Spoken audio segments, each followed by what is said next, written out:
Hey everyone, welcome back. This is Lucid. I am here with Maryland. Good afternoon, everyone. And yeah, it's turn 8. We had the first war breakout last time. We had Zabalba fearlessly charging into the lands of Pythium. And let's see what happens. We'll start with a message from Vanheim. I had no idea that Dwarven Hammers had reduced item cost for Vanheim. They only cost 12. So both Really? my Dwarf Elders are making one for 10 gems. And with the hammer, they can make one for 8. Good If I start grief. selling my hammers for 16 gems, ooh, 8 gems of profit. Indeed.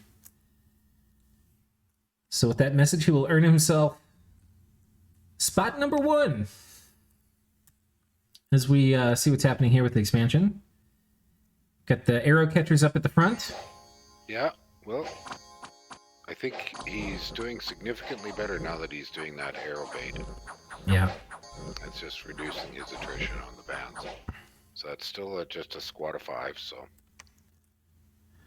And then the wolf tribe here, it looks like he... But he beefed his squad up to 8. Yeah. And that's probably, I think, important. Oh, okay. And he timed that a great deal better. Notice that he had 5 and then only 1 on guard commander. Yeah, and let's see if he got air shield on these commanders. Wait, am I missing him? Oh yeah, he does have air shield, which... Yeah. Yeah. But the most important part of that is just he did his timing. I think it's probably hold times 3 on the Van Herses. Yeah. And a single van for each one of them on guard commander. Yeah, and he routed the warriors pretty quick. Like, it was enough where the lance charge plus the first couple hits routed the warriors. And that's pretty important, because if you get stuck here fighting these warriors for a couple turns, that's more than anything, I think, why bringing enough vans is important. It's how quickly you clear that front line of warriors so you're not sitting there taking archer fire and the daggers. No, I think his 2 expansion parties he's got this turn are not quite as edgy as far as being perfectly efficient, but a heck of a lot safer. Yeah. Well, and if we remember back turn 6, I think it was his Van Herse got hit by one of the trolls too. So that was part of the reason he lost against the trolls. Right, that is completely true. Next up, we have Jotunheim. Scouting report showing 60 Amazons. If there's a risk, I see something like 25 Lizard Riders there. If there's a... I can't split that expansion parties I wanted to. Okay, so I think the if is not required in that sentence. I said that sentence works better without the if. Yeah. I mean, when I saw this, because I think it was 50 on our report. In no way would I have thought about splitting this party. No. Yeah, that's only about 12. Yeah, But that's enough. And then Cold Bolt. Well, that's not going to do diddly against Jotun, really. Yeah. We'll see, just doing friendly fire. Yeah, he's just shrugging off the Cold Bolt. And adding... And these are Ulf hidden, too, so they still have a second form. Yeah, he's doing fine. That's over. Yeah. Maybe he could have split.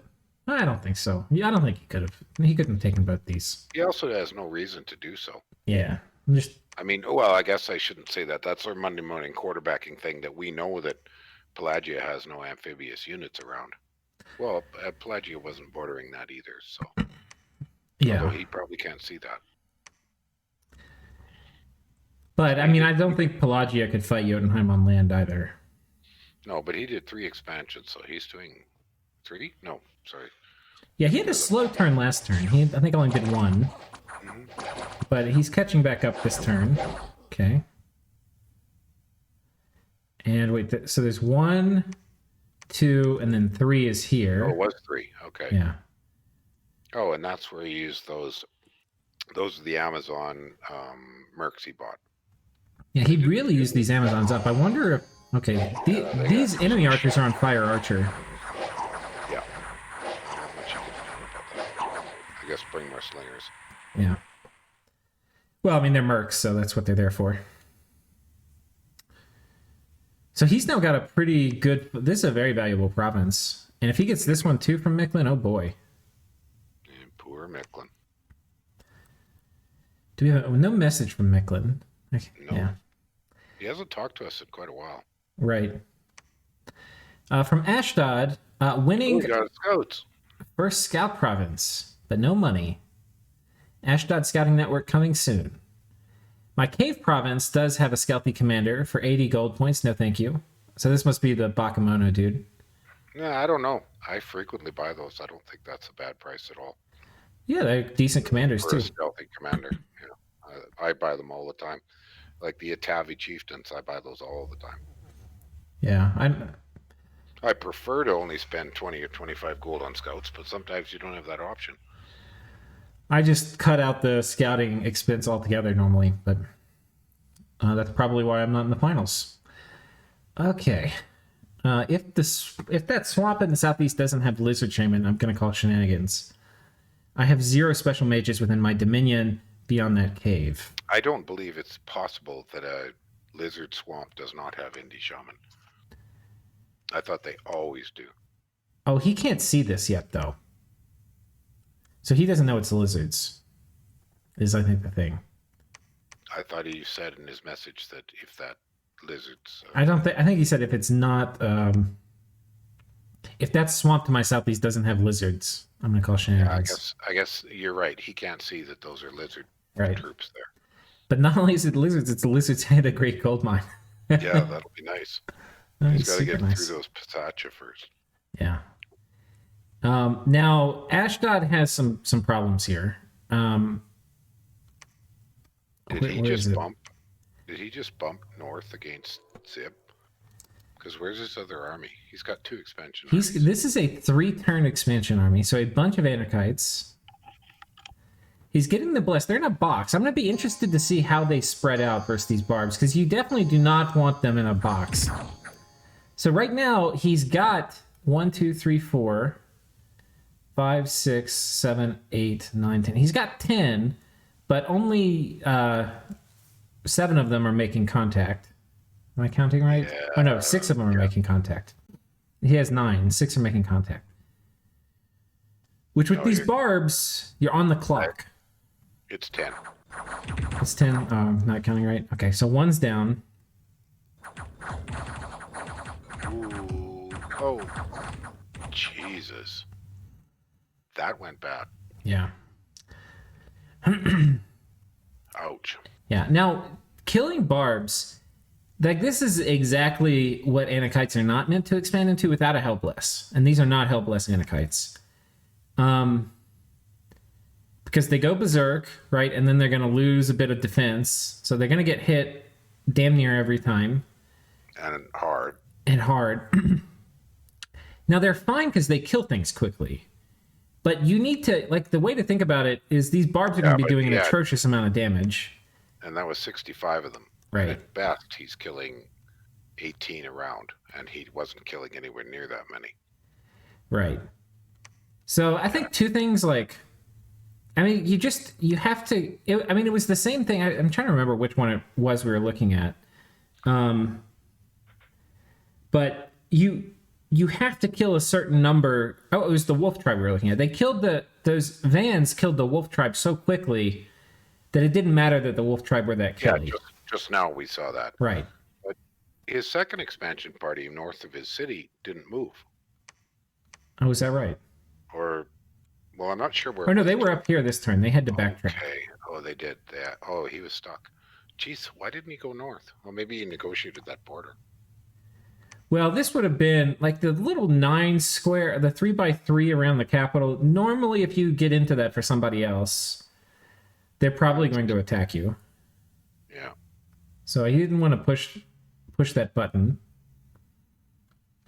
But this is like at least 3 turns of recruitment. This is like all his Anakites he's made all game. Yeah, that's a painful fail. That hurt. Yeah. That's put him behind.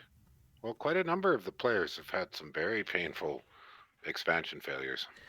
Yeah, that's a really good point, because I think a lot of times too, when this happens to you in a game, you think you're the only person it's happened to, and you want to like quit and give up. Well, but getting the feeling that many of these players are really pushing the edge of what they can pull off in order to grab territory very quickly to set themselves up for diplomacy and Yeah. perhaps a feeling that the map is tight. They feel constrained, so they're pushing extra hard. Because there Yeah. seems to be how many? This is four, maybe even six of the players that have expanded with barely minimal, barely effective expansion armies, and then a number of them have had fails.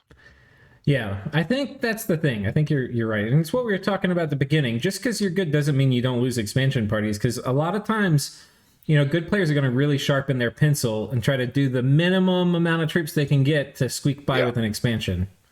but some of the nations that are playing more conservative, like Ulm, are doing quite well.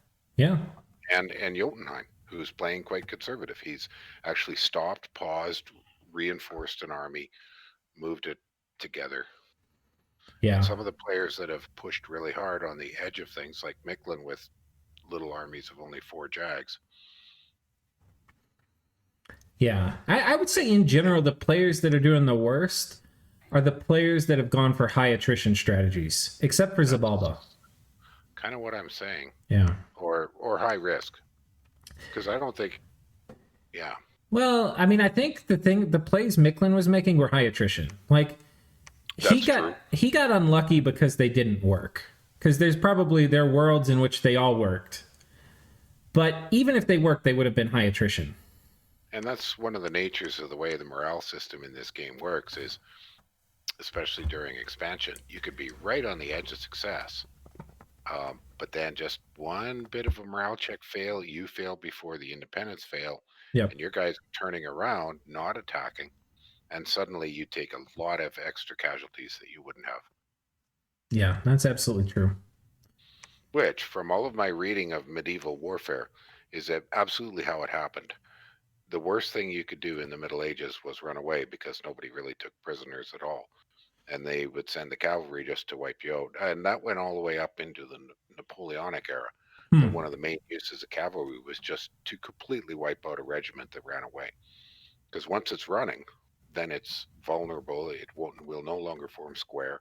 It's got no defense. And this game simulates that quite effectively for hand to hand Yeah. or simple projectile combat. Huh. That's a good point. You get into modern war, and surrender was a much more viable option. So Yeah, it's never really occurred to me before that Dominions is also a take no prisoners game. Like when people start running, that's when you start stabbing them in the back. It's kind of yeah, the game doesn't give you any credit for you've given up. It just keeps killing you. yeah, it's kind of sinister that way that we don't even think how that's actually kind of barbaric. But it's historically viable Yeah. in that is really what tended to happen, especially knights running down peasants. Yeah. Okay. I mean, Message from End. So 83 expands against Bone Tribe was risky, but well worth it. 100 gold well, province we provides watched us with that Bone one, Reader. and that worked really well. A sacred Death One Earth One Mage. Hmm. Um, Yeah, those okay. are the Sinoflians. He's telling us how to do our job. Um, Alt 2 for Earth Meld. Magus with 2 Sages. Thumb 1 for Communion. Okay, We so were these are his wondering research targets. But we were wondering what he might have as a possible counter towards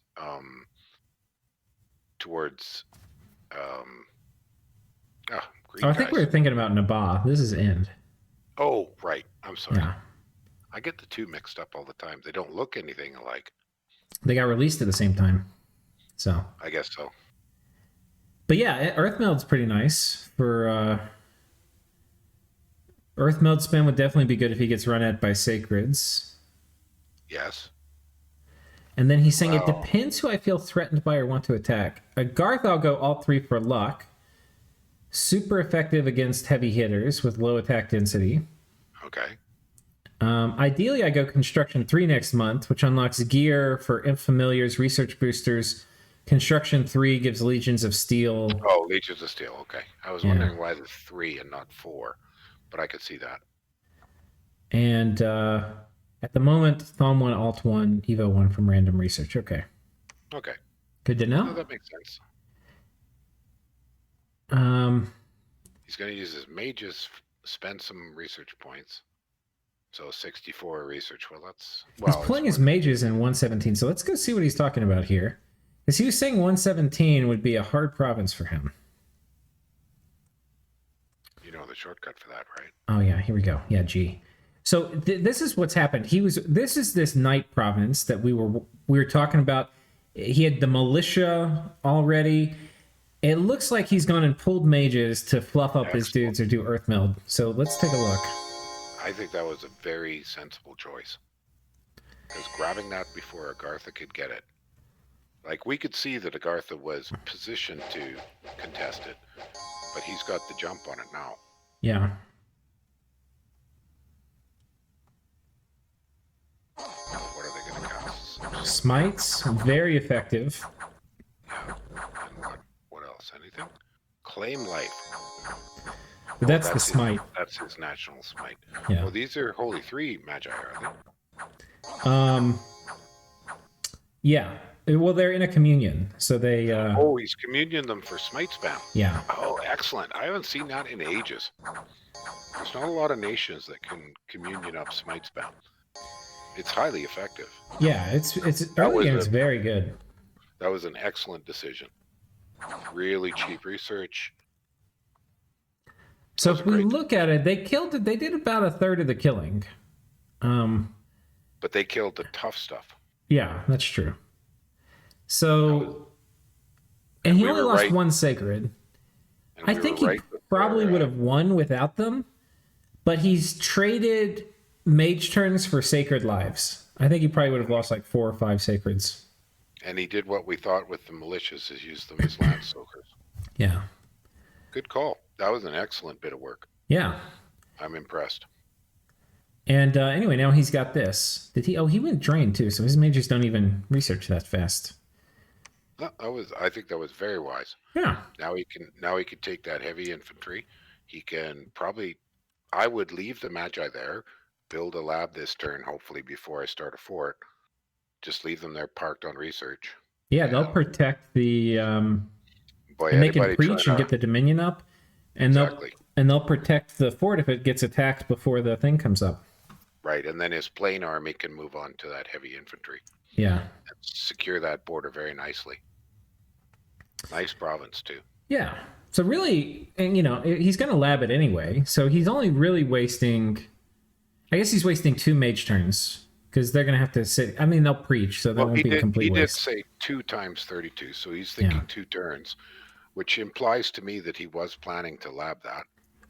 I think that was an excellent move. Well, he can march them back to the cap too, so I guess that's either way it'd be. He could, but I'd leave them there. Yeah, I would too. Because that's a heck of a deterrent for anybody to attack that. Yeah, it really is. And there's a good chance Agartha had a scout in there because he would have been checking it, probing it. Agartha does not want to attack that with smite spam this early. Absolutely not. Oh, that was an excellent move. And it's interesting because we're talking about that, and then there's the same thing that was happening over here with Nabah. But, if that event happens here and this guy has smite spam set up in 20 PD, it's not going to matter. Okay. 30-second break for me. Just keep going. Okay, so we've got another attack from End over here, hitting Wolf Tribe. Very clean.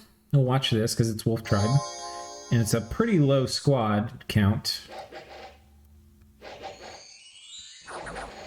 Now, this was actually really important. He split this squad up into 2 groups.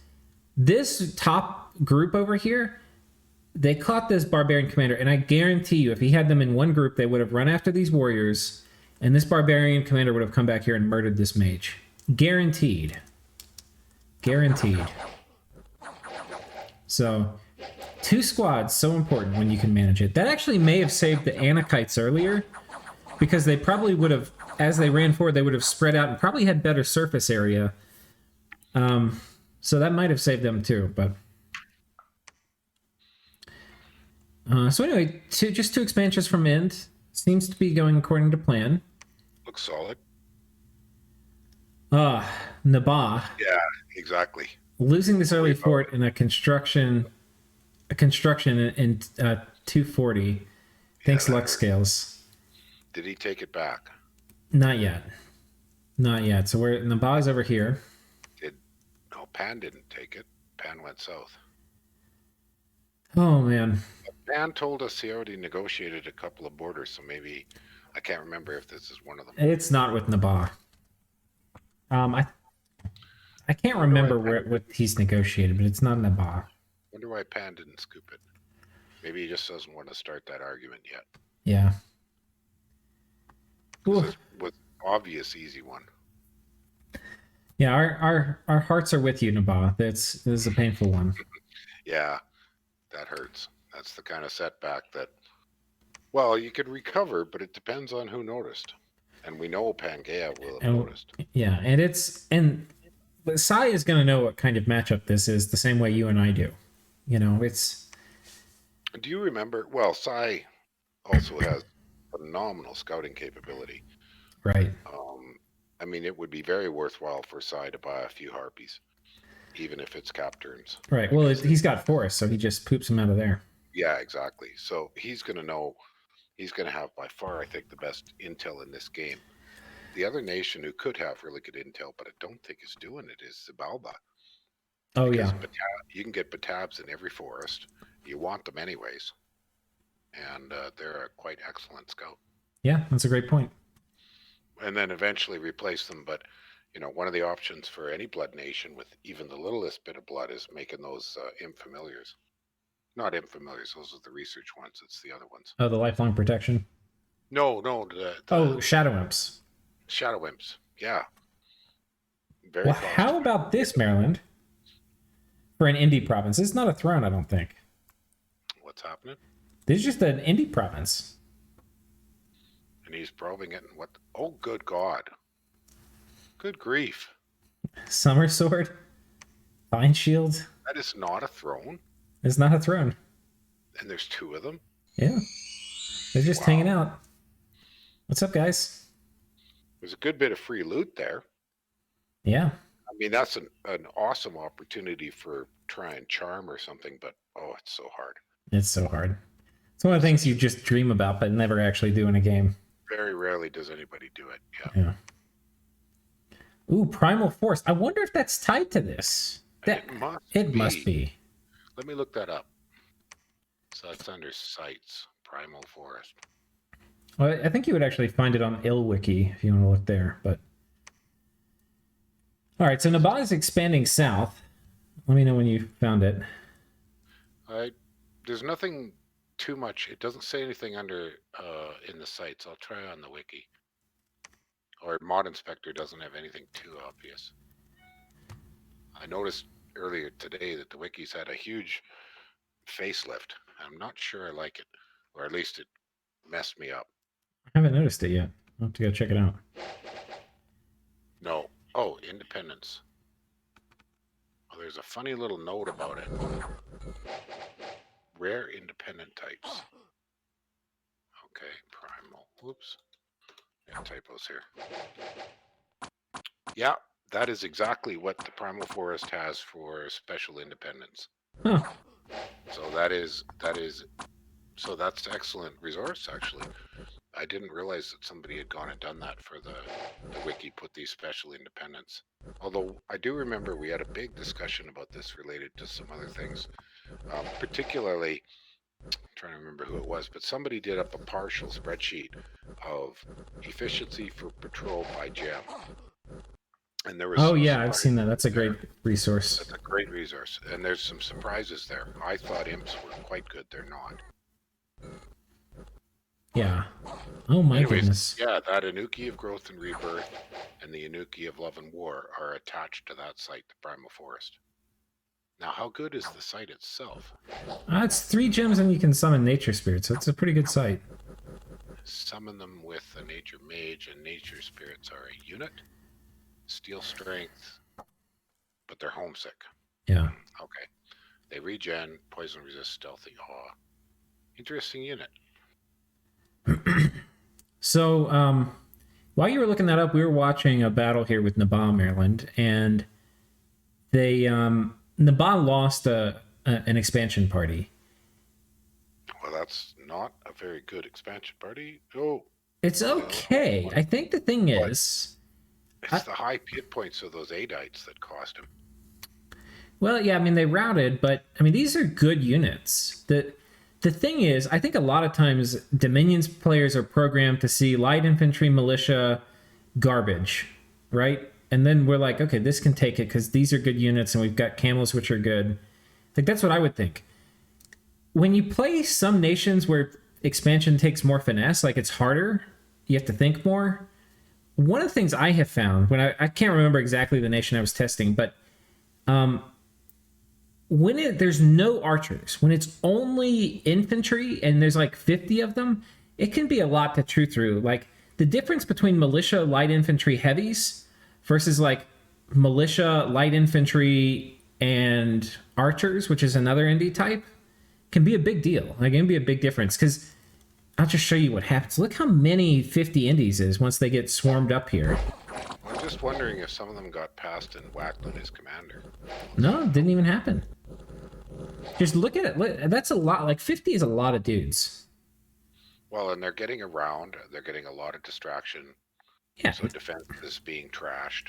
And then, yeah, they like this guy's surrounded by. He's got 3 tiles hitting him. This guy, he's got 3 tiles. How much protection do those giants have? 12. Only 12. So the problem is chip damage, even from a spear, will get through. Right. And if they're distracted, or harassed, their defense is, they're not stopping blows with defense. They're not pairing very well. And they've got a decent amount of max HP, like 24. Like these are good expansion units. And I had it on fast, so this happened quickly. But when we watched it while you were looking that up in real time, it was, it was slow and they slowly got ground down. That's just, it's chip damage. Yeah. But, ooh, that's rough because they were doing so well. They were the gold income leader. And if we look at their income now, like, look at this. Yeah. Ouch. Where's Nabah? Third from the end. They're still under their gold of 2 turns ago. Yeah. They're probably at the gold they were 3 turns ago. That hurt. Boy, And now they lost an expansion party, which just puts salt on the wound. 2 hard whacks in a row. Yeah. This one, I think they would actually have trouble winning, and I think this one has to do with appreciating 50. Not like if 10 or 15 of these were archers, they would have won. But it was just that overwhelming surround they got on the Adites that I think caused them to lose that. I agree with your analysis of that one, yeah. But here he goes, and he just tears the crap out of 40 barbarians. Right, and he had these merc longbowmen. Yeah, he just shot them. I don't even know if they're going to get in melee because he's got the javelins now. Barely. Yeah. Yeah. Only 2 or 3 of them actually made an attack. And if you think about it, it was... Okay, no, it was more barbarians. I was going to say the same amount of barbarians killed 9 Anakites. But it was more. It was 60 barbarians. Yeah. And here he takes a 1 loss with a bunch of garbage, basically. But that is one of the oldest tricks against barbarians, is just shoot them. Yeah, just shoot them. It's always been possible to expand against barbarians with nothing but archers. Yeah. It's one of the few cases where archers don't really need a melee screen. You can skip it. Yeah. Especially if your archers have a decent weapon. So the few guys who close in at the end, you bop them with your sword. Yeah. All right. So, Nabah trying to get their feet back under them. They've got another group planning to come over here. Pangea could send a group. If Pangea sent White Centaur... So Pangea easily could have scouts here. If he has a scout here, he would know this guy's coming. Yes. And if he sent his White Centaur here, which is 16, which is a lot, and a Minotaur, and if he sent them, especially with reinforcements from the capital, he wouldn't just win the bump, it would be a massacre. So if he really was playing deviously, he might be waiting until Nabah's about to attack it and then deliberately force a bump. I mean, that's a devious play, and we can only really anticipate that. But knowing that he has the ability to have harpies anywhere he needs them. Yeah. Because if you have a harpy in this province, you will know. Which, by the way, if you're expecting this to be retaken, like if you're thinking this is a play, the troops are coming from the capital. You know they're going here. This is where they're going to stage the attack. Absolutely. So that would be a devious play, very Machiavellian, to deliberately go, oops, sorry about the bump, after you've wiped out another one of his armies. Right, because then he really can't contest you. Like, what is he going to say? Oh, you took this province from me that I had before that got reclaimed by Indies, and we don't have a nap, and now you killed my expansion party that was taking it back, and you have Hellblessed White Centaur? I mean, some people consider taking a province Indies took from a random event from you as a violation of NAPs or a diplomatic violation. That's fine. You can call whatever you want a violation, um, but it might just be worthwhile. Well, they don't have a diplomatic agreement, I don't think. To the best of our knowledge, Pan secured his north and west borders, Right. which more or less indicates he's thinking awfully. Oh, I see that Pan is getting himself a whole bunch of turtles. Right. He's planning, it looks like, to take this lake system over. I'm pretty sure he does not want Pelagia in his lake. Probably not. But yeah, so they expanded here, killed these barbs. And this, you know, he saved this barb province for a while. He's got enough guys now. Oh yeah, yeah. This is overwhelming. And he's gonna kill them so fast. Yeah. Two of their commanders ran in front. Oh, and the slime is helping. I mean, that's helpful with attrition reduction. Yeah.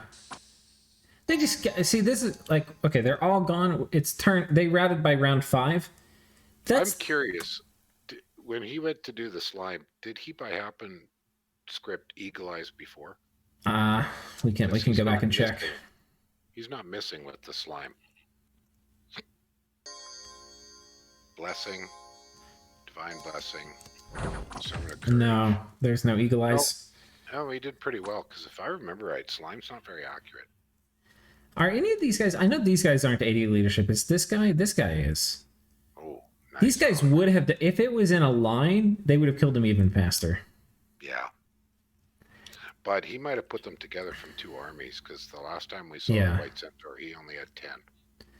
But still, no attrition for going into melee against barbs. But we can see size respecting the barbs.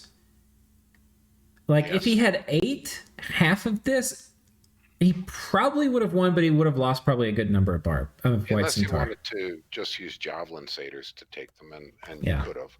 It'd take a lot of them. What's he recruiting? I still see satyrs in his capital. I see satyrs and White Centaur. Satyrs to the south. What do you think he's doing with that army there? Oh, I think he's getting siege chaff. That's what I think he's doing. I think he's going to eat somebody. Oh, I think he is. I mean, he's got a heavy cavalry province he can leave until whenever he feels like dealing with it. That one to his this one. The capital. Is he building any forts? Is he forting that farm straight north? You know what's interesting? I think one way to play Pangea is you can, if you just get forts and you use them to recruit satyr chaff, you cannot really build a first fort. You can wait and bramble fort something eventually, but. So you're thinking he might be doing, what did you call it? You had a word for that. Like a no fort build or something. Design, yeah, where your intention is you're going to take somebody's forts from them. Right. Because Pangea can put, if you think about it, we spend so much of our resources in the beginning of our game on infrastructure. Mm-hmm. And if you say, I'm not going to spend that money on infrastructure, and you have ways to normally you need that infrastructure to spend money, because you can't produce enough troops and mages out of your cap to spend all the money you have. The big exception to that are nations with foreign recruit. Right, which is what Pangea is, because they've got the satyrs in the forests. Well, Zib, Pan. Right, there's a few. Because Zib in this game can make Zots everywhere. Yeah. And like I had mentioned in previous episodes, I think Zib would be well served by using a little bit of Zots interspersed with his toads. Right. We'll see if they end up doing Zots. They've been going enchantment, so it seems to indicate they're going to do at least the Zot commanders. Well, that's blatantly obvious. You would hope so. I would hope so. Okay, we've done Naba. Pelagia. Okay. And we've done Pangea. We did them a little out of order, but Oh, so he's going to attack darkness with Atlanteans. And sending knights into poison barbs. Yeah, okay, that's a bit of a risk. Um, the waste on the southern coast has extra heat, no death. Rules out braziers. I may scry it to rule out a couple more sites. It could be Sorcerer the Sand site, which I'd be happy to have. And Pan will be very happy to have. But it might be difficult site searching there before their rainbow appears. If a Merc with fire appears, Pan must not get it. Okay. Pangea runs a variation of the larger Bless that I've used a long time for my EA Pan victories. Yeah. It does have some weakness the Pan player will have to face as the game progresses, but right now his neighbors better be careful. I would agree with that. I think he's positioned himself up very carefully for an eastward push. And for those of you watching and haven't been on, like, in my Discord channel, and one of the things that was being talked about a lot in the tournament hub thread that we have is Pangea with a larger Bless is extremely scary. So anyway, it's something that's not like when Arco, who's playing Pelagio, is talking about the Pangea larger thing. It's something that everybody in this game has been talking about leading up to the game. And having nothing to do with Psy, like before the nation was picked or anything. Like, people were just talking about Pangea larger and how it's just ridiculous. And I think that's absolutely true. Well, my experience recently with Pangea is it really has a lot of early mid-game power. Whether or not you can translate that into something for late game, that's a little harder.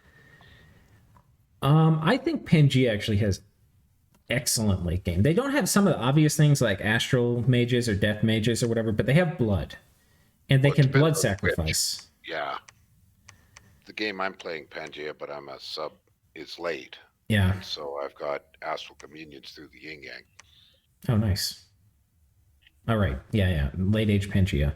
Yeah, right, so all your centaur magi are astral with some single other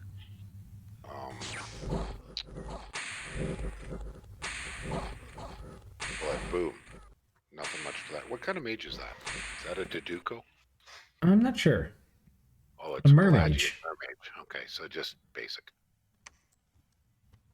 So he wasn't using any significant magic there. Yeah. You know, one of the things I'll be interested in is to see how this guy how Arco plays Pelagia, because he's normally a very aggressive. Well, not very aggressive. He's normally very aggressive in his first war. Almost one of the first players to have the first war. He commented that he was worried about poison damage on his knights, but he very effectively soaked most of the poison with his soldiers. Oh, was that here, you think, on the Triton Troopers? No, it was the other one. That one there. See, if you watch the ticks of green damage, he runs forward and he gets his Pelagian soldiers with the tridents. They seem to be the ones. Yeah, he gets around the back.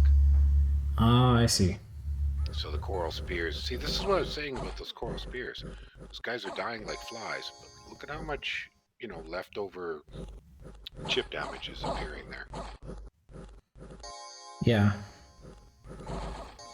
All right, how many did you lose? Oh, you lost 2. Not a lot. Only 2. Could have been a knight. But honestly, at this point, I think knights are just upkeep. I would kind of be looking to... I don't think he's buying anymore. I see he's got in his capital, he's got the amphibious sacreds, it looks like. Yeah, but I'm just saying I wouldn't be trying to protect the knights with the soldiers. I'd be trying to protect the soldiers with the knights. Are the Pelagians amphibious? Oh, these are too. Okay. Oh, they're aquatics. So maybe this was his starting army. I can't remember. Except for the knights, I think that's his starting army. So here he's got wave warriors, and those are amphibious and turtle tribes. Yeah, and we saw this. He took this pretty clean. He had his melee troops take the lance charge, and then had the knights go kill everything. But he is playing very careful because he still does not have any significant amount of amphibious troops anywhere. Right. Unless he's planning on something like rushing for elementals and taking land just with magi. This is a very valuable province, though. Yeah. This one's pretty good. Let's see how he's doing on income. Because he's not big. Okay, no, he's middle of the pack for income. He is not top. It's gone, but look at his slope. Yeah. His slope is as high as anybody except Jotun now. Right. So if he keeps this up, his income's going to be very excellent. Yeah. But that's going to very quickly require him leaving the lake. So we'll see how that goes for him. Well, he's got, if things go well, looking at it, he's got a single turn left of expansion in the Right. water. And well, and that might make sense why we're seeing at his capital, we're seeing amphibious troops there. Right. Champions of the Closed Realm getting cranked out. So, okay. Okay, that's our last message. So now we'll start going in the columns. Excellent. Statistics expanded again. Always my favorite part. So just Sobex. Just Sobex. I was thinking there might be some galaxy brain with Marshmasters coming behind them, but no, nothing. Just Sobex. Flat out, just Sobex. And you remember we were talking, these guys actually do pretty well against Wolf Tribe, because Wolf Tribe are exceptional if you don't have much protection. But these guys have enough, 20 protection, where they don't really care about Wolf Tribe. And 2 attacks, so anything lightly armored. Right. But he's really limited. Those are also, both of his little Sobex and big Sobex, aren't they both recruitment limited? No, they're not. Oh, okay, just the big ones. Yeah, they might be cap only, but is that what you mean by recruitment limited? No, that they can get 5 a turn. Oh, no. No. This one is, the big one is. Yeah. But these ones he's getting are not. Oh, and they're only 13, so. I mean, they're a good unit. Mm-hmm. But he's got another group here. He could have done this expansion earlier, I think. I'm not sure why he would have waited. Because he's had this group sitting in his capital. He's got another group of Sobex ready to go. Where's the Pretender now? Straight north? The Pretender site searched last turn. And that looks like what it's doing again. This turn he's moved here, which means he's probably going to take this. But yeah, we'll see. The map move on those Sobex is probably really terrible. Let's take a look. Do that in a single turn. Let's take a look. We don't need to guess. It's only 10. Oh my gosh, it's 8. Oh. Yeah. Well, I've noticed that. Map move 1 no matter what. I've noticed that with City, that map move is painful with many of your units. How is it on Elite Warriors? Because they're not as heavy as a lot of the other things. 10. Okay, it's still slow. Still slow. Yeah, so he hasn't really got any high map move options. Right. Maybe well, the chariots. The last time I played City is. Oh, they don't have chariots. That's an early age thing, I guess. You're thinking Tomb Chariots. Ooh, runners are quick. Runners, yeah. Yeah, they're weird, though. They're hard to do anything with. Yeah, I'm looking at it. Yeah, I don't know. Anyway, we'll not dive into the rabbit trail that is high map move statistics. Well, you can use runners. I have played with them a little bit as sort of halfway cavalry. Use them as a flanking move. Yeah. They're not quite fast enough, and they're really flimsy. Yeah. He's in trouble. I'm telling you, man, Coconut, don't count him out yet. Okay. Coconut cares nothing about the meta, and he doesn't care about how you think he should play the game. And not you, I mean like anybody. No, I follow what you're getting at there. But I'm with you. He's 5 provinces. It's turn 8. He's less than 1 province a turn expansion. Like, really, why was he site searching this early with such a tiny amount of territory? I mean, he got 3 gems from it. Yeah. But that's a Pretender turn. Yeah. But, I mean, they're death gems too. I mean, dude, that can be, think of it that way. That's site search. It was a reanimation a turn. That's 10 skeletons a turn he got from that, potentially. Yeah. I guess. That could change a war. Just that one, those sites, and him having 1 mage committed to doing reanimation. Now, I'm not condoning it. I probably wouldn't do it, but. Well, my thinking is just that right now, he's way behind on the expansion. He must know that. And he's bet a lot on that he's expanding with the Pretender. So why isn't the Pretender expanding every a province every turn until he gets a solid border? And then he can pull back and start to worry about building up infrastructure. Yeah. At least contest some choke points to stop people from pressing him too hard.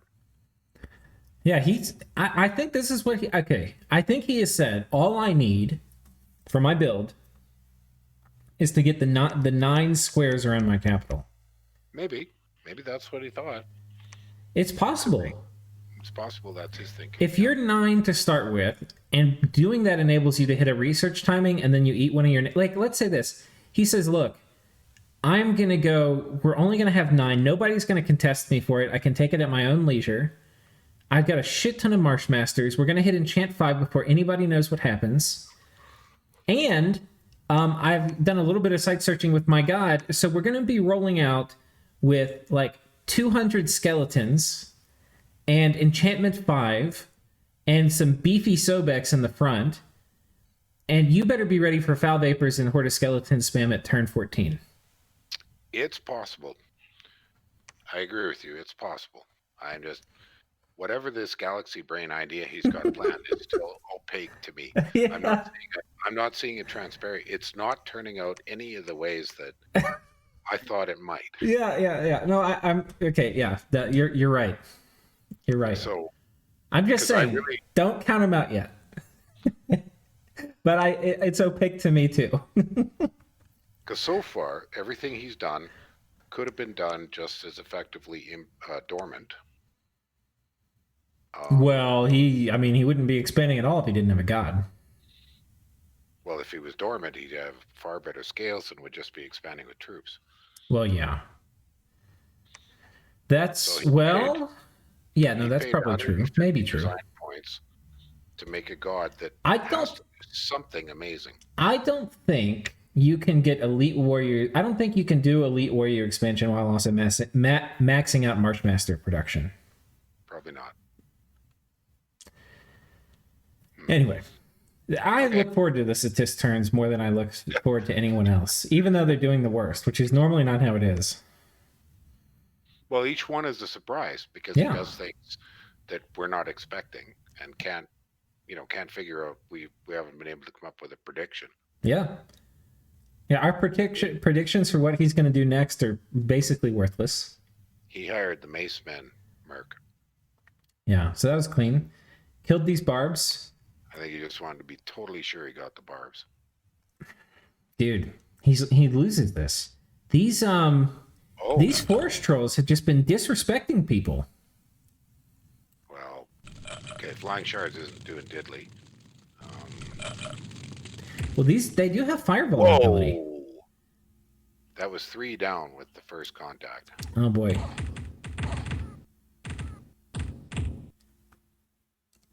Now, the problem with trolls is they have low attack density and poor attack score. But those are low defense troops. But these are 0 defense, basically, dudes. Yeah. Like, So it's one-hit kill. one hit kill.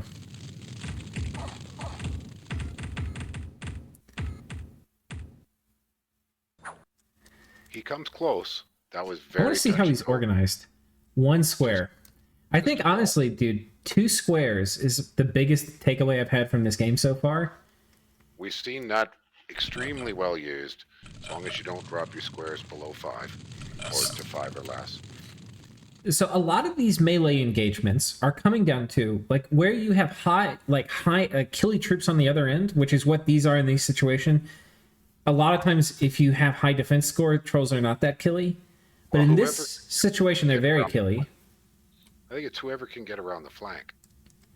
Well, yeah, 2 it's... squares gives you a much better chance of getting some flanking, some harassment. Yeah, exactly. Like, how many people right now are in contact? We've got 2, 5, 6, and then 9 and 11. So there's 11 dudes in contact. And he brought 30 or something? I think it was 30, yeah. And there's a bunch of dudes not in contact. And now these guys are dead. Like, you don't have many turns. So getting a good first contact is in some ways what's setting apart the players who have expanded excellently with the ones who have had some struggles. Well, and you can't kill trolls with chip damage because they'll regen it away. So you've got to. Boy, he was close to winning. Yeah. Really close. You know, I think these guys can, like, these are pretty killy units because they've got the two-handed flails, which you're talking about. You know, they can kill the trolls, but Well, they killed just it too. they just died so fast. Yeah. And it's how you make it's like if you look at Sai with Pangea, who has had the best expansion, he has been without a doubt the best this game so far at ensuring almost perfect contact in melee when he's doing expansion. Exactly. The other one who's done exceptionally well with it is also Jotun. Yeah. Jotun also, yeah, you're right. He's done it exceptionally The well. way he's interspersed Veti into his elf-herding squads. Agartha also did pretty good. You remember they had the staggered layers of people on different troop speeds, and they've also been expanding pretty well. Yeah. So this is painful, and it was a great gold mine too. I mean, this is a real zinger. Well, but he doesn't have to contest it with anybody. Yeah. Nobody can get there. Not without picking a fight. So he'll get another chance to get that one. And this is an interesting thing too, because I think a lot of times we get, when you play Dominions a fair amount, we have simple ways we think about the game. Like we think Forest Troll is easy, because it normally is easy. In order to keep micromanagement within reasonable, normal human constraints, I use a lot of rules of thumb when I play this game, just so I don't spend many, many, many hours on every turn. Right. And so sometimes rules of thumb, they fail you. Yeah. Because they're a simplistic reduction of a complex problem. Right. This usually works, so I'll stick with what usually works. Yeah. I mean, like in this case, you're thinking trolls not very killy. I have hard to kill stuff that's also very killy, and we outnumber them significantly. Should be fine. Well, if you just look at the losses here, on a gold basis, he absolutely won. But he still ran away, so then he lost the expansion. But I think the thing to appreciate is what you said. These trolls are one hit, one shot, one kill. Because these guys are 5 defense. That is the single thing that drove this fight. Is these guys have 5 defense and they're going to kill 1 unit a turn. Yeah, they're not as bad as sea trolls for not being able to hit anything, but high defense units are quite effective against trolls. Yeah, and you don't even need much defense. Like just having a shield or something and being in normal, like having 15 defense, you're going to block a lot of these troll attacks. But when you have 5 defense, you're going to hit almost every time. Yeah, that's every time hitting. Yeah. And every time is a kill. Yeah. So anyway, interesting. And then he expands here. I think we saw this. Yeah, the Barbs. Yeah, that one. He's fine. Yeah. Okay, we've talked. Oh, what's that? Well, I think Ulm is in a relatively good situation. It's not amazing, but yeah. And he's got this fort starting to make units now, so that's always really nice for him. Okay. So that's Ulm. We'll come over to the monkeys. Did the monkeys not expand? Did they flatline? Am I missing something? His guys didn't move. The monkeys flatlined. Yeah, so his guys have just stayed where they were. Oh no. So he was moving these guys in position to take this nice farmland. That's what it looks like. And guess who's here first with a sizable force?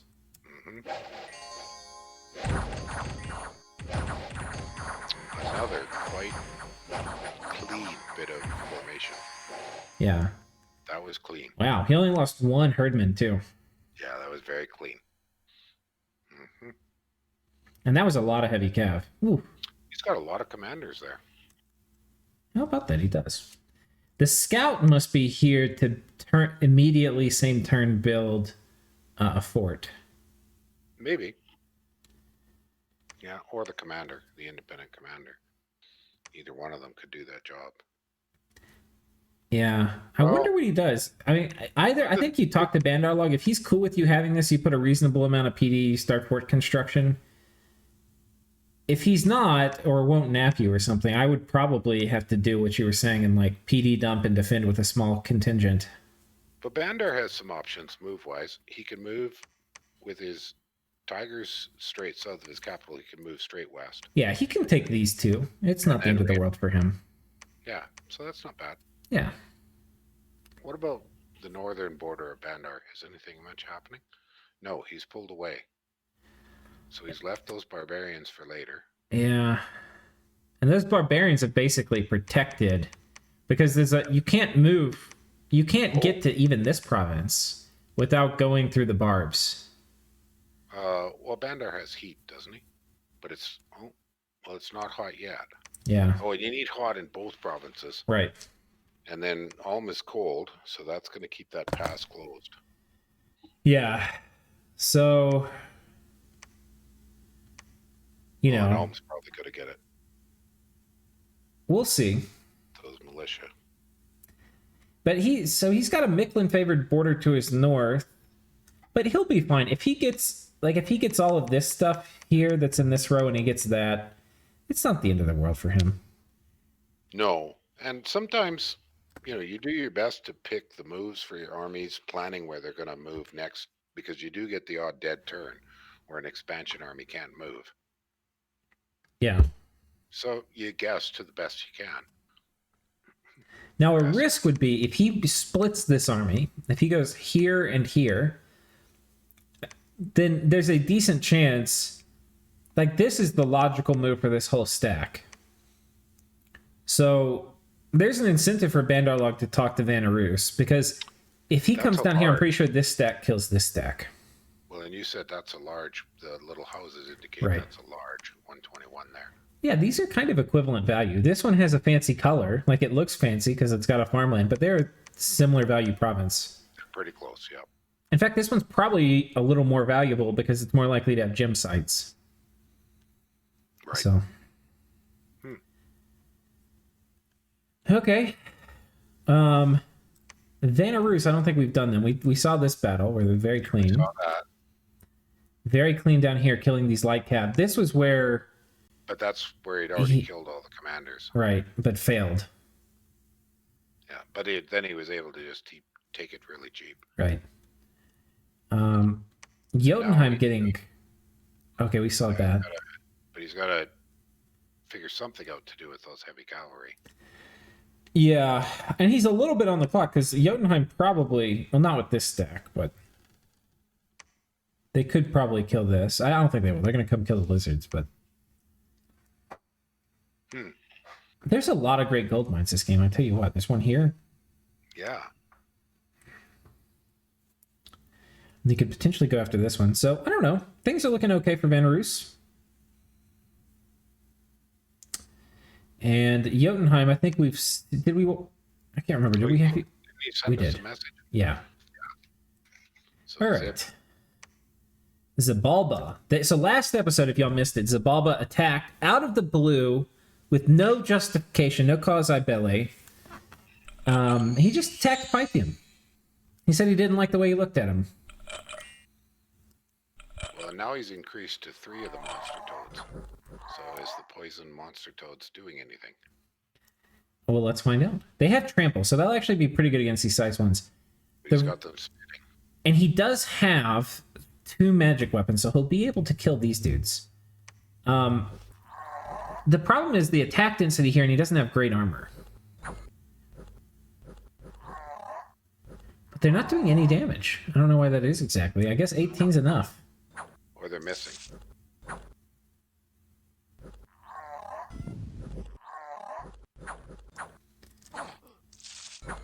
One toad dead. Oh no, he didn't summon these. These are the retinue of that Teodal. Yeah, exactly. A 1D something of right. Size toads. That was a little on the close side. Well, he got an affliction here. He got a limp.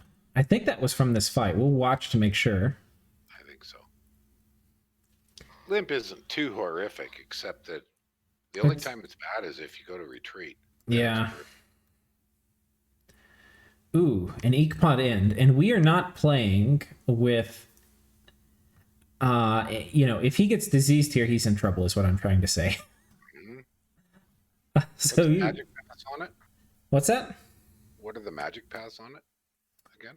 What? Nature, blood. I can't remember the other thing. Nature, blood, water. Okay, so if he gets to it, he can heal a disease, but that isn't going to happen soon because that's, I think, enchantment 6. So that's kind of out of the range of keeping him alive. You know, it's worth mentioning here. It could be because I was like, why would he pick this particular one? You know, it'd have to do with the bless. This guy also potentially could be quickness, moss body, hell power, which would Okay. give him excellent attack and defense stats. Hmm. Hmm. And especially with berserk. With berserk, he's going to get +2 attack. Hell power is going to give like +4 or 5 attack. I think +5. That's +7. The whole thing's a really risky play by my feelings towards the game. Hell power. I'll go out and say this, Malin. Hell power is fine on Titans that have high attack and defense stats. Because they could kill any horrors. Yeah, they just murder horrors. The thing is, you can't rely on protection against horrors, but attack and defense combined with, you know, like if you're doing repel, you normally have at least 2 or 3 weapons. This guy's also got the venomous bite. They kill horrors so fast. And if a horror hits you once or twice, you don't care. But he's another one with an awake Titan. Yeah. So again, this is a little on that galaxy brain thing. He must be planning something kind of special to pay that 150 design points for an awake Titan. Yeah. Instead of getting a monster with recuperation. I mean, that's why you love monsters with recuperation, because they can go and take a whack. And Okay, here's the other thing. He has blood. So he can do Blood Feast. That's correct. So yeah, it's really low on the tree. What the heck? It's only blood 3 or something, right? Yeah. But I think we're like, okay, when I was looking at it, I was like, what is he doing with this guy? And I was just kind of like, oh, it's somebody that can kind of expand. He can do personal regen. And he's obviously got stupid gear on him right now, but it's because it's early. But you have to look at this guy and you have to see what he could be in 10 turns. And in 10 turns, Hell Power is early, right? Like all these things I was talking about, he could potentially have very early. Mm-hmm. Maybe that's the thinking. It's just interesting. It kind of goes against the most common paradigms of pretender design. Awake Titan is I don't think in your video on pretender archetypes and in my guide on pretender archetypes, I've ever really considered awake Titans except a couple of really exceptional situations. Because so often they're just not as good as a monster. Yeah. Yeah.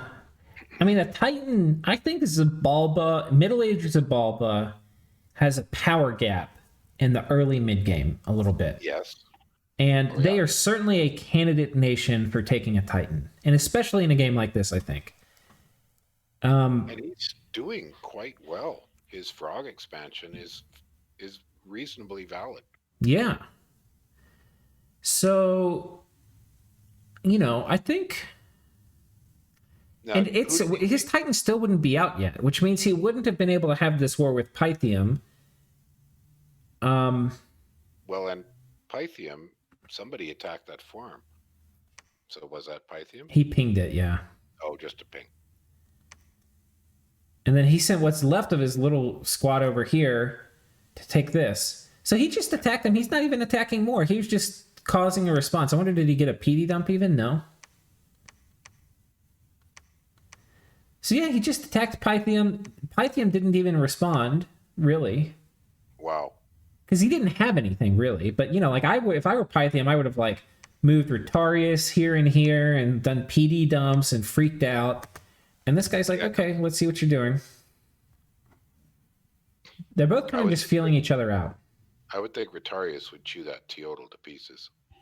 Right now they will. Once he goes into Hell Power, Moss Body, Quicken Self, Liquid Body, Personal Regen, he's going to be just fine. I just looked it up, and the Blood Feast the Blood Feast to heal his afflictions is only Blood 3 research, so yeah, he could get there quite quickly if he needed to. Yeah. What's he doing in his capital? He's got a bunch of these Obsidian Warriors and some militia. A huge pile of them. Let's see if he's got forts going up anywhere. And he expanded south again. Okay, he expanded south. I almost missed that. Okay. That's just those chunky militias. He's still Dude. chugging away with those. He's killing it. I guess he has them in this line formation again. Yeah. There's just enough of them. And yeah, it's really wide. So even though his attack density's quite high. No, he's wrapping. Look at that. Yeah. And taking advantage that they're coming at him in 2 waves. One thing too, because I'm starting to put the pieces together, this guy's build and how he's thinking about it. He had an Awake Titan, and he said, okay, I'm not going to use my Titan until I can make a little bit of basic gear, and until I have Enchantment 2 research for personal regen. Okay, that makes sense. Yep. That's very clear. What Enchantment 2 also gives him is Mound Kings, which enable him to use these garbage troops a good bit more efficiently to round out expansion. So this was premeditated. This wasn't like a casual thing. No, the multiples, smaller squads in multiple squares is good, but not as good as line. Right. For this. But this whole build is kind of coming together a little bit because we're seeing he's using the garbage, but he's now got it in a line. But the line's really only enabled by having Enchantment 2, but he's getting Enchantment 2 because he had his God researching to get personal regen. A lot of pieces together. Yeah. All right. Be right back. Okay, so we've covered Zabalba. Time to do Pythium, who has been riding in the... he's been riding shotgun on the struggle bus. Oh, boy. So Pythium coming out with the mages. Okay. Hold up. Oh, it's because he's going... Okay, these are the shades that were next to him. Pull from the grave. He's going to banish these guys. And these guys are basically just a meat wall. And then he's doing Mind Burn. So, okay, he's taken it. And it's a great silver mine. So actually a pretty valuable province. And he's taken it... he's got the communicants, which is kind of cool.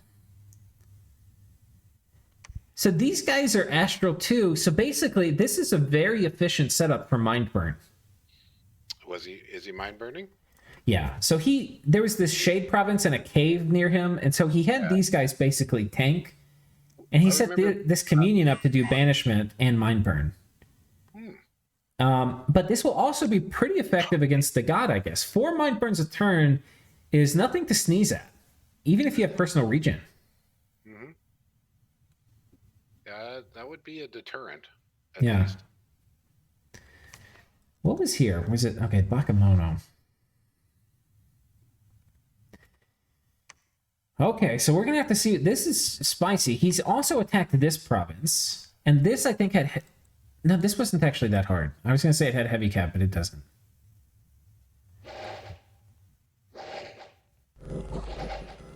Yeah, gosh, those Velites are cost effective. Very, very cost effective. They're just so darn hard to kill. Yeah, there is... before I say it, there is a big trade-off with using the javelin because you don't make as good a contact on that first attack. You have usually people string in and 1 or 2 guys die. But the javelins, especially when you get in the cheap guys, the javelins are so good when you have 45 cheap dudes. Well. But he's got it. It looks like he's starting to get back on his feet. Yes. He looks like he's in... And it looks like he's bought a bunch of Retarius, so that may be his deterrent to say, hey, stay the hell away from any closer. Right. Go and whack you. I was thinking the next time I play Scalaria, if I ever play them again, I think one of the first things I'm going to do as I start getting out of expansion when people are looking to run at me is I'm going to have 2 squads of 200 Retarii. I'm just going to I'm going to subordinate my whole build. Like I'm going to have order so that I can crank them out. It's going to slow forts and stuff down, but I'm just going to have them because nobody's going to want to be the person that kills those 200 Retarii. Yeah. We have the nuclear weapons. Yeah. I mean, that is a war deterrent. Like on turn 15, when there's 200 Rotarian near you, yes, I will sign your nap, please, sir. Yeah. I want nothing to do with this. Thank you. Well, he's bound. He is very bound. Yeah, But so everybody's bound. I mean, that's the nature of this map. There's not well, a lot of room to play. this is the only side where he may be able to get a slightly favorable border. Yep. But he's completely cut off by End now. Okay, that's not true. He could get some stuff from Van. So, Well, yeah, like he doesn't know that we know that Van is struggling. right. Well, they're both struggling. They've both made mistakes. Or make mistakes is a strong word. They've both had losses. And some bad luck. Yeah. Van looks a lot stronger this turn, though. Yeah. Well, he's, he took this out and he took this out. So he's had 2 successful expansions. He's able to max out Van recruitment and, so he's getting back up his Sacred Cav numbers. And I think we've done Ashdod, right? Yeah, they had the failed thing. Nabah. We've done Nabah. We have not had a message from Uruk. So we're going to have to just watch the Uruk battles because I know how much you love watching these Mashushu run in. I just think they're too funny. I mean, look at them. They just plow through everything. Oh, they're a little held up. Oh, you slowed down.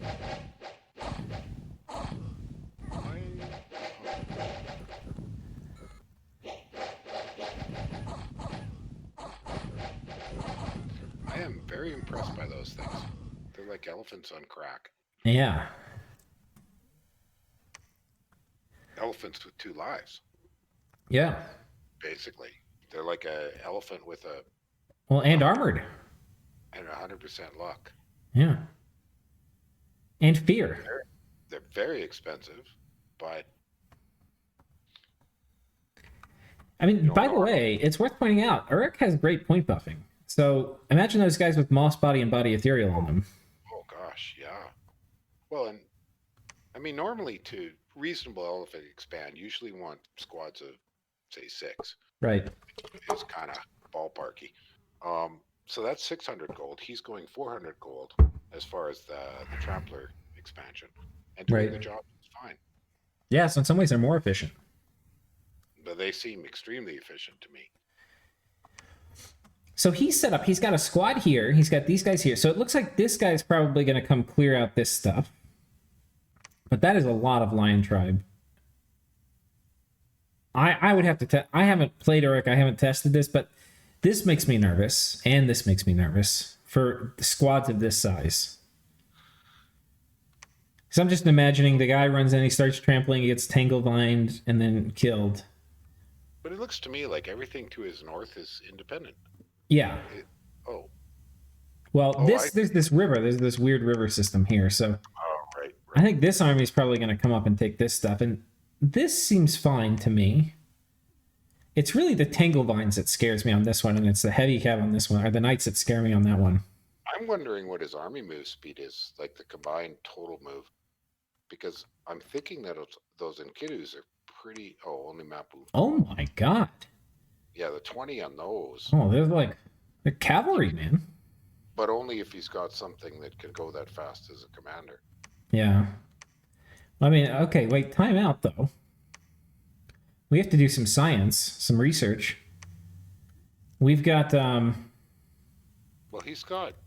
I'm just thinking he's got possibilities of ways to have small armies of just the Mushushu. Yeah. Fast commander making double moves. Yeah, this guy leading him. And they're on hold and attack, and he gets... Like, imagine this guy hold and attack, right? With 2 Mushushu in front of him, and he does Body Ethereal twice. And this is a 2-map move counter-raiding squad. That's what I'm thinking. Like, how do you kill 2 Mushushu that are ethereal when they've got 10 PD behind them? Yeah, that's looking like a potential option here.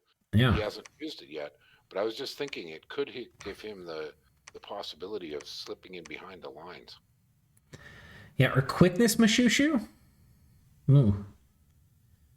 Wow. Interesting. Okay. I'm really excited to see what Nick. So Nick Knight's the player here. I'm really excited to see what he does with this, because these point buffing nations, and that's one of the reasons I'm pretty sure he picked Uruk.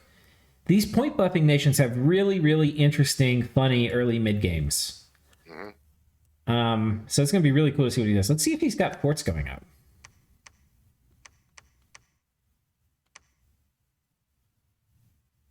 Doesn't look like it. Oh, here's where it would be. No. No But fort yet. But a big PD dump. A big PD dump at 21, and he's starting to recruit crossbowmen here, which is smart. Okay. So I'm thinking, yep, that's going to be a fort. Okay. You got a nice situation. Yeah. I hope he gets in some kind of conflict in the next, 5 turns, because it's been fun watching him expand, but I'm really looking forward to see what he does. Okay, and we've done, I think that's it. We've made the rounds. I think we have. Yeah, I agree with you. All right, well, it's that time. Thank you again, Maryland. You are most welcome. Thank you. All right. And thank you, wonderful audience. See you next time. Yes. Goodbye.